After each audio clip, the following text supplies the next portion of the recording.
రామ శ్రీరామ రామ రఘురామ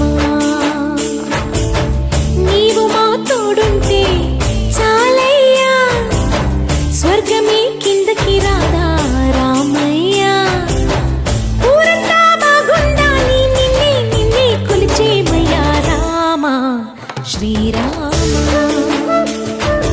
రామ రఘురామ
దేవుని ఆధ్యాత్మికత కలిగి ఉండి మన ఆలయం గురించి ఫోటోలు చూసి వెంటనే స్పందించి అక్కడ స్టీల్ రాడ్స్ కానివ్వండి విగ్రహాలు కానివ్వండి వారు చేయించడం నిజంగా మాకు చాలా ఆనందదాయకం. వారిని రెండు విషయాలు మాట్లాడవలసిందిగా కోరుతున్నాను. భక్తులందరికీ చాలా వచ్చినందుకు సంతోషం, నమస్కారం. నేను మొదటిసారి వచ్చినప్పుడు ఆ కోవులకి వెళ్ళాను. దాని జ్ఞానలింగేశ్వర స్వామి కోవుల అన్నారు. ఎప్పుడు శివుడి ముందర జ్ఞానం అనే పదం కలవడం అనేది నేను ఎంతో అదృష్టంగా భావిస్తాను. ఎందుకంటే ఈరోజు సమాజంలో మనకు కావాల్సిన జ్ఞానం ఎన్నున్నా సరే, చదువులు కానీ ఉద్యోగాలు కానీ డబ్బు కానీ జ్ఞానం లేకపోతే మన జీవితానికి అర్థం లేదు. సో అందుకే నేను బాగా ఇంప్రెస్ అయ్యి అక్కడ కొంత కమిటీగా చేయించాం. ముఖ్యంగా ఈ ఉత్సవ విగ్రహాలు కూడా నాకు దేవుడి సంకల్పంతో ఆ కోరిక వచ్చింది, నేను చేశాను.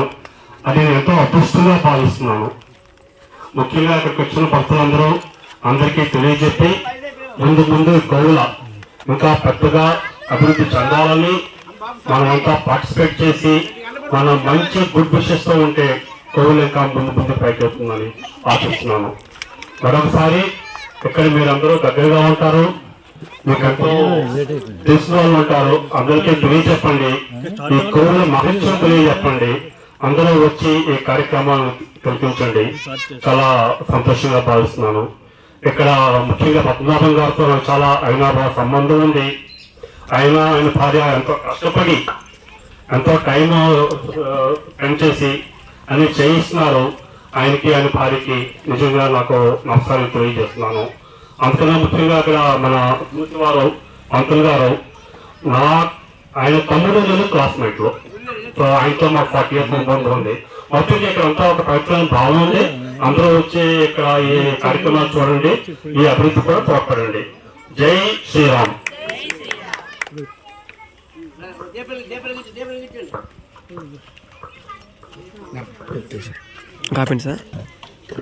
పెద్దలు ఫోరెస్ రాజేష్ నుంచి జమాతే ఇస్లామీ హింద్ ప్రతినిధి హబీబ్ గారిని సందేశించవలసిన కోరుతున్నారు. వారు టీచర్ గా పనిచేస్తున్నారు. భగవాన్ హనుమ సీతారామ లక్ష్మణ సరస్వతి దేవి జ్ఞాన సరస్వతి జ్ఞాన రామలింగేశ్వర జ్ఞాన గణపతి వల్లీశ్వర సుబ్రహ్మణ్య స్వామి సరస్వతి దేవి శ్రీ రామపాదుగులు శ్రీ వ్యాసనారాయణ భగవాన్ అనుగ్రహ ప్రసాద్ సిద్ధి హనుమ సీతారాముల మా రాజుగారు అన్ని కవిత్వాలు అన్ని రకాల చరిత్రలు రాసి అందరూ పంచుతారు. గురువు గారు ఆ రావడం అదృష్టం ఇంత దూరం నిజంగా. జయ తల్లి.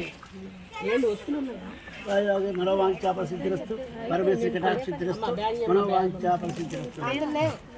ఇంకోటి చరిత్ర పుస్తకాలు కూడా ఫ్రీగా పంచారు అందరికీ. అలాగే పూజ ప్రారంభించుకుంటామా?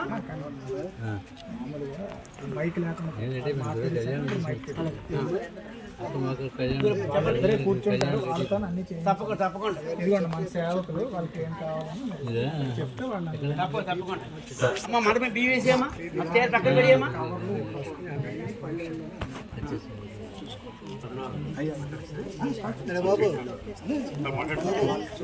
ఇది అవుతుందండి.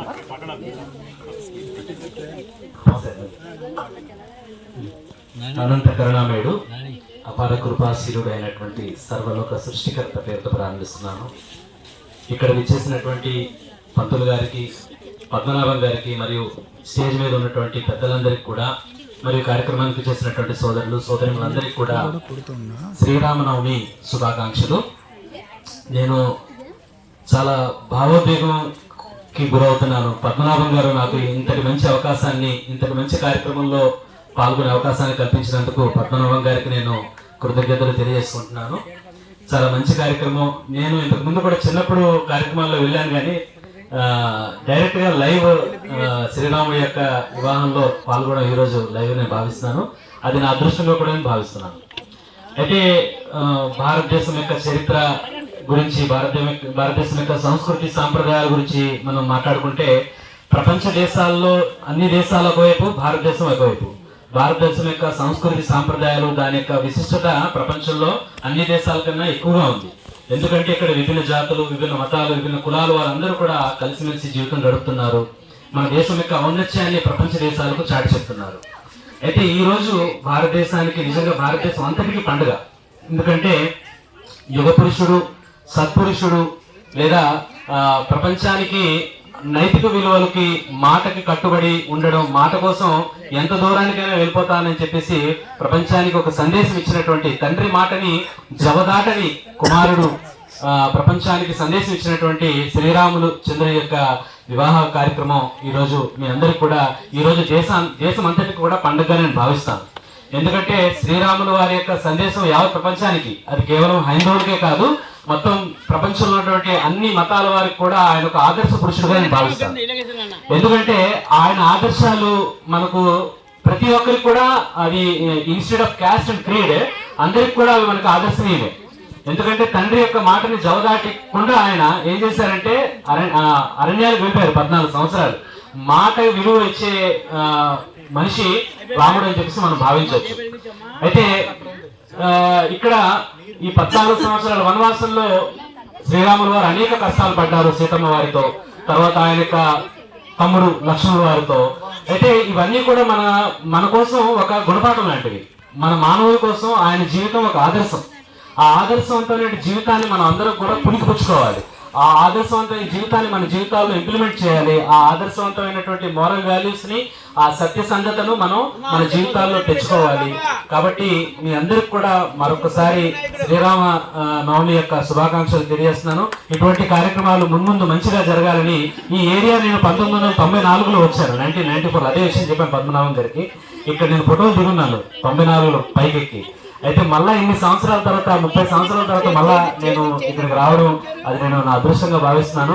కాబట్టి అందరికీ కూడా, మా హిందూ సోదరులందరికీ కూడా శ్రీరామ నవమి యొక్క శుభాకాంక్షలు తెలియజేసుకుంటూ సెలవు తీసుకుంటున్నాను. Thank you so much sir. అభివృద్ధి గారు నిజంగా రావడం, వారి మిత్రులు కూడా తీసుకురావడం ఈ కార్యక్రమానికి మరింత వన్నీ తీసుకొచ్చింది. మన భారతదేశం యొక్క విశిష్టతని ఈ సందర్భంగా గుర్తు చేసినందుకు వారికి ధన్యవాదాలు తెలియజేసుకుంటూ, మా గురుదేవులు శ్రీ ఫోరెస్ రాజు గారిని వారి యొక్క సందేశం ఇవ్వాల్సిందిగా కోరుతున్నాను. వారు మామూలుగా రామచంద్ర ప్రభు మీద ఒక పుస్తకం కూడా రచించారు. ఆ పుస్తకం ఎంత సింపుల్ గా ఉంటుందంటే, ఒక స్కాలర్ నుంచి రిక్షావాడు ఎవరు చదివినా సరే ఒక్కొక్క పాత్ర తాలూకా గొప్పతనం ఈజీగా అర్థం చేసుకోవచ్చు. అటువంటి మంచి రచయిత, కవి, సాహిత్య సేవకుడు, వారిని ఈ సందర్భంగా వారి సందేశం ఇవ్వాల్సిందిగా కోరుతున్నాం. భగవద్బంధువులకి నా నమస్కారాలు. శ్రీరామనవమి. శ్రీరామనవమి అంటే ఇది మన కుటుంబ పండుగ. కుటుంబ పండుగ అంత దగ్గరగా లేరు. పూర్వీకులైతే బాగా చిన్నప్పటి నుంచి చదువుకునేవారు, ఇప్పుడు అది దూరం అయిపోయారు. ఈ మోడర్న్ ఎడ్యుకేషన్ వల్ల రామాయణ వార్తలు ఇతిహాసాలకి దూరంగా ఉన్నారు. రామాయణ వార్తలు మీరు ఎందుకు చదవాలంటే, ఒకసారి రాముని అడుగుతారు, ఎందుకు నువ్వు ఎన్ని కష్టాలు పడుతున్నావు అని. అంటే ఆయన ఒకటే చెప్తారు, కుటుంబ విలువలు కాపాడాలంటే కష్టాలు పడాలి, సమాజం ఒక పద్ధతిలో నడవాలంటే కొంతమంది అయినా కష్టాలు పడాలి, అది లేనప్పుడు ఇవేవి జరగవు అని చెప్తాడు. అంటే కుటుంబ విలువలు ఏదైనా చూడాలంటే రామాయణంలోనే చూడాలి. మీకు ఉదాహరణ పెట్టే రామాయణంలోని ఒకసారి, మీకు రామాయణం తెలుసు అందరికీ కథలు. నేను ఇప్పుడు రామాయణ ఆనిముత్యాలని పుస్తకం రాశాను. ఇప్పుడు 9,000 కాపీలు ప్రింట్ చేసి ప్రజలకు అందించాను. రామాయణంలో ఒకసారి అర్జునుడు మూర్చిపోతాడు యుద్ధంలో. మీకు తెలుసు అనుకుంటారు, అర్జునుడు మూర్చిపోవడం తెలుసు కదా మీకు యుద్ధంలో. అప్పుడు రాముడు అక్కడ కూర్చొని ఏడుస్తుంటాడు. తమ్ముడు మూర్చిపోయి ఏడుస్తుంటే ఎవరో మునీశ్వరుడు వచ్చి, ఎందుకయ్యా ఏడుస్తాడు, ఏమైంది, గుండెని రాయి చేసుకోవాలి అని మన మాటలు ఉంటాయి కదా అని చెప్తుంటారు. అప్పుడు రాముడు చెప్తాడు, గురువర్య, శ్రేయాభాసులు ప్రపంచంలో ఎక్కడైనా దొరుకుతారు, స్నేహితులు ఎక్కడైనా దొరుకుతారు, భార్యలు కూడా ప్రపంచంలో ఎక్కడైనా దొరుకుతారు, ఎవరైనా పెళ్లి చేసుకోవచ్చు. ఇలా ఎవరైనా ఎక్కడైనా దొరుకుతారు. అన్నదమ్ములు అక్క చెల్లెళ్ళు ఎక్కడ దొరకరు, తల్లి కడుపులు పడితేనే కదా ఉంటారు వాళ్ళు. అంచేత ఆ తమ్ముడి కోసం ఏడుస్తున్నాను అంటాడు. అది అన్నదమ్ముల అక్క చెల్లెళ్ళ విలువల కోసం చెప్పిన కథ అందులో. అలా రామాయణాలు ఎన్నెన్నో ఉన్నాయి. సభని ఎంగిల్ చేసిన పళ్ళు తినిపించడం, రాముడు ఆనందంగా తినడం. అంటే అర్థం ఏంటంటే, ప్రేమతో ఎవరు వచ్చినా కులంతో కానీ అంతస్తుతో కానీ సంబంధం లేకుండా ప్రేమతో స్వీకరించడం అనేది అదొక ఇన్సిడెంట్ మనం చెప్తారు. అలాగే గురుడు ఎలాగైతే పడవని దాటించాడు నది మీద నుంచి పడవలో, అది కూడా ఇలా మనం రామాయణంలో చూసుకుంటే ఎన్నెన్నో విలువైన విషయాలు ఉన్నాయి. అయితే సమస్య ఏంటంటే రామాయణం కానీ భారతం కానీ ఎవరో చదవట్లేదు. దయచేసి ఇలా అన్నాను కదా, ఎవరంటే పిల్లలు చదవట్లేదు, చదివించాలి. సిలబస్ ఎంత ముఖ్యమో రామాయణ భారతాలు అంతే ముఖ్యం.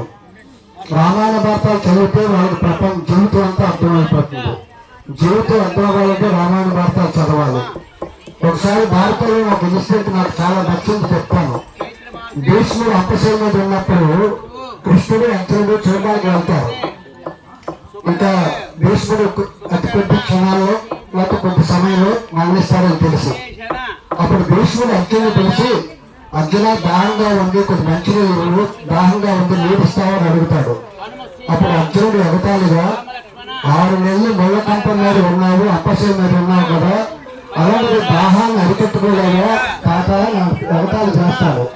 అప్పుడు కృష్ణుడు పక్కకు పిలిచి అర్జునుడిని, నువ్వు వెంటనే గంగ ఎందుకు అడుగుతున్నావు తెలుసా, నీరు మంచినీళ్ళు అడుగుతున్నాడు, నీరు అడుగుతున్నాడు, అంటే గంగను అడుగుతున్నాడు. గంగను ఎందుకు అడుగుతున్నాడు తెలుసా, ఇంకా చనిపోవడానికి కొద్ది క్షణాలే ఉంది, చనిపోయాలంటే తన తల్లిని చూసి చనిపోవాలనుకుంటున్నాడు. తన తల్లి గంగ తెలుసా నీకు, తల్లిని చూసి మరణించాలనుకుంటున్నాడు భీష్ముడు. మీరు కూడా నీకేమీ తెలియదు, ముందు గంగనివ్వంటే అప్పుడు బాణం వేసి గంగనిస్తే ఆ గంగమ్మ తల్లి తన నెత్తి మీద తన మొహం మీద పడుతుంటే భీష్ముడు ఆ తల్లిని చూసి చివరిగా ఆ తల్లిని వందనం తెలుపుతూ ఆ తల్లిని గుర్తించుకుని చనిపోతాడు. అంటే అది అక్కడ తల్లి ప్రేమను చెప్పడానికి ఆ ఇన్సిడెంట్. ఇలాగే మీరు ఏదైనా కుటుంబంలో ఎవరు ఎలా ఉండాలి, భార్య ఎలా ఉండాలి, అన్నదమ్ములు ఎలా ఉండాలి, అక్కచెల్లెలు ఎలా ఉండాలి, సాయకులు ఎలా ఉండాలి అన్నీ చెప్పేది రామాయణ భారతాలు. అంచేత దయచేసి మీరు పిల్లల చేత చదివించండి. ఇవాళ శ్రీరామనవమి, ఈ శ్రీరామనవమి అందరికీ ఇలాగే వచ్చి ఆ శ్రీరామనవమిని తిలకిస్తారు, శ్రీరామనవమిలో పాల్గొంటారు. వాళ్ళకి పూర్వజన్మ ఏదో రాసుంది కాబట్టి వాళ్ళు రుణాలతో రాలేరు, పూర్వజన్మ సుకృతి ఉంటారు.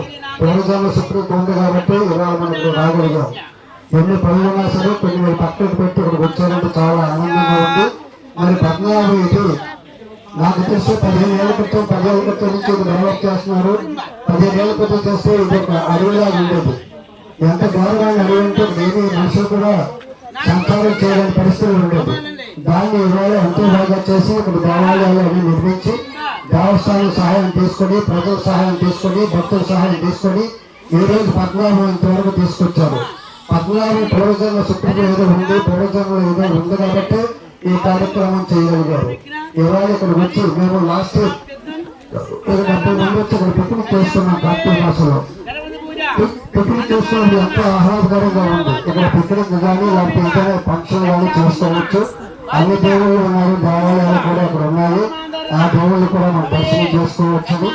మరి మీ అందరూ కూడా శ్రీరాముడు యొక్క ఆశీస్సులు పొందాలని, శ్రీరాముడు యొక్క మమ్మల్ని దీవించాలని, శ్రీరాముడు మీకు ఆనందాన్ని, ఐశ్వర్యాన్ని, ఆయుష్ని ప్రసాదించాలని కోరుకుంటూ ఈ రోజు మన సోదరుడు ఆయన కూడా వచ్చారంటే చూడండి. అంటే మన ఈ గుంటూరు విజయనగరంలో మీకు తెలుసో లేదు, ఆంధ్రప్రదేశ్ లో కానీ ఇండియాలో కానీ లేనిది ఇక్కడ ఉన్నది.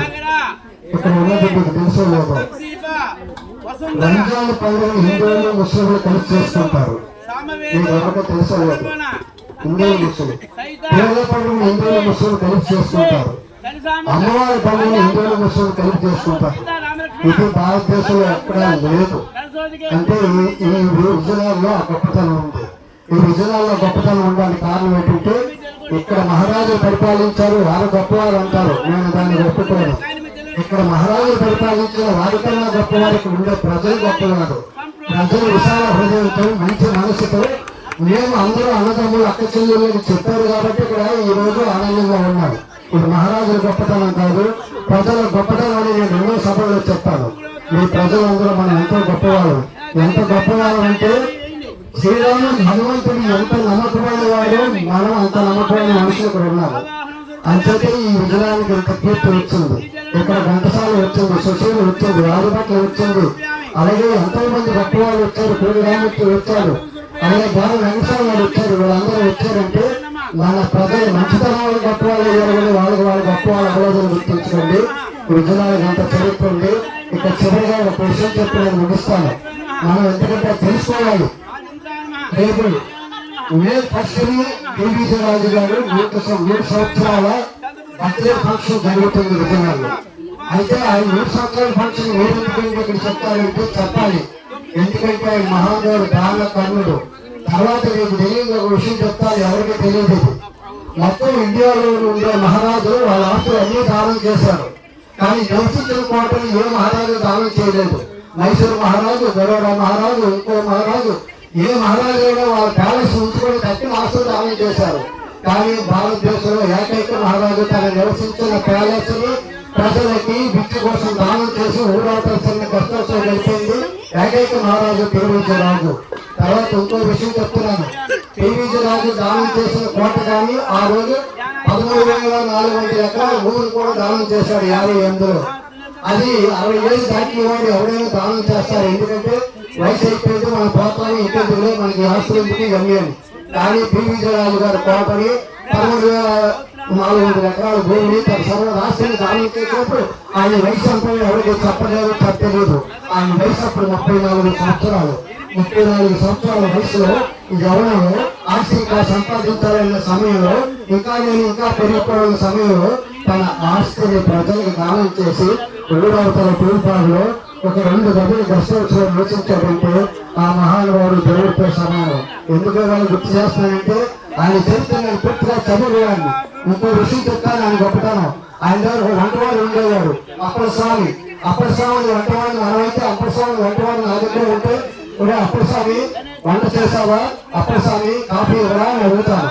కానీ ఆయన మాత్రం ఆ అప్పల స్వామి వంటవాడిని, అప్పల స్వామి గారు కాఫీ ఇస్తారా, అప్పల స్వామి గారు నాకు వంట చేసి పెట్టారా, భోజనం అయిందా, అప్పల స్వామి గారు అని పిలిచేవారట. అంటే ఆ మహానుభావుడు చూడండి, తన దగ్గర పనిచేసిన వంటవాడిని కూడా వారిని పిలిచే సంస్కారం అనేది ఉంది.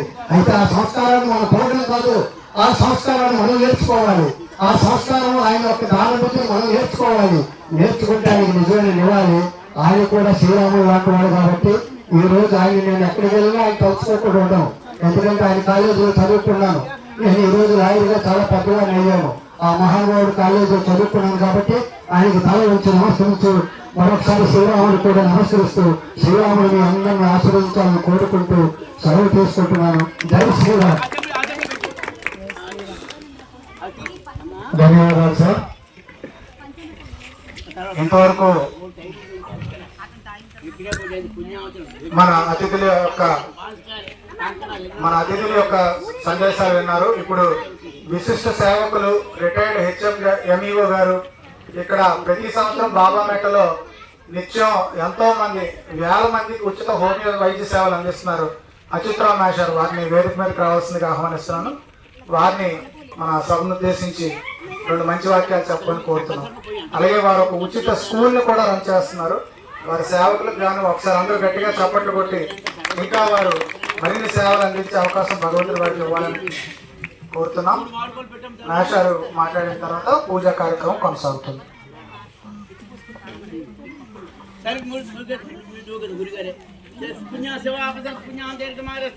ఓం శ్రీ గురుభ్యో నమః. ఈ వ్యాహనాన్ని మెట్టుతో నాకు 63 ఏళ్ళ సంబంధం ఉంది. చిన్నలోనే మేము పుట్టి మా బాల్యం అంతా విద్యాభ్యాసం అంతా జరిగింది. 8th క్లాస్ 9th క్లాస్ చదువుతాం. ఇక్కడికి వచ్చి చదువుకుంటూ సీతాఫలం మొక్కలకి ఉండేటువంటి కాయలు పోసుకుని వాటి తుప్పల్లో మొక్కలు వేసుకుంటూ అవి పండించుకుని చదువుతూ అలా కాన్సెప్ట్ చేసే సందర్భాలు ఉన్నాయి. 49లో పుట్టాను. 8th క్లాస్ అంటే 60 ఆ ప్రాంతం నుండి నాకు ఈ స్థలంతో పాటు అదే ఉద్యోగరీత్యా 2000 నుండి వేరే చోటుకి ఎక్స్పోర్ట్ వెళ్ళడం, అలా వేరే చోటుకి వెళ్ళడంతో అంతేదా పద్మనాభం ఈ స్థలాన్ని దత్త తీసుకుని అభివృద్ధి చేశాడంటే నాకు ఎంతో ఆనందం కలిగింది. పద్మనాభం భవానీతో పరిచయం 2000 నుండి ఉంది. ఎక్స్పోర్ట్ లో ఉన్నప్పుడు నేను MEO ఉన్నప్పుడు మా నాన్నగారు మండల పరిషత్లో పనిచేశాను. ఎక్స్పోర్ట్ లో అప్పటి నుండి భవానీ అక్కడే వైద్య సేవ చేసేవాళ్ళం. 2000లో అక్కడ మాకు సహాయం చేస్తూ ఉండేది. అలాగా ఇక్కడ పెద్దలందరూ చెప్పారు. ఇక్కడ నేను చెప్పేది ఏం లేదు. మన జీవితంలో మనం అభివృద్ధికి మనం తోడ్పడడానికి ఏ స్థితిలో ఉన్నా చూసుకోవడం అవకాశం భావించాలి. నేను గణితోపాధ్యాయుని, అలాగే 2 మాసాలు ప్రధానోపాధ్యాయుని, మండల విద్యాశాఖ పనిచేశారు. కానీ అది భగవంతుడు నాకు ఇచ్చిన అవకాశం నేను తీసుకుని మనకి యథాశక్తి సేవాధర్మం కలిగి అభివృద్ధి కోసం మనం కృషి చేస్తూ ఉండాలని చెప్తున్నాను. అంచేత అన్ని విషయాల్లో మంచిని పాటిస్తూ అభివృద్ధికి దోహదపడాలని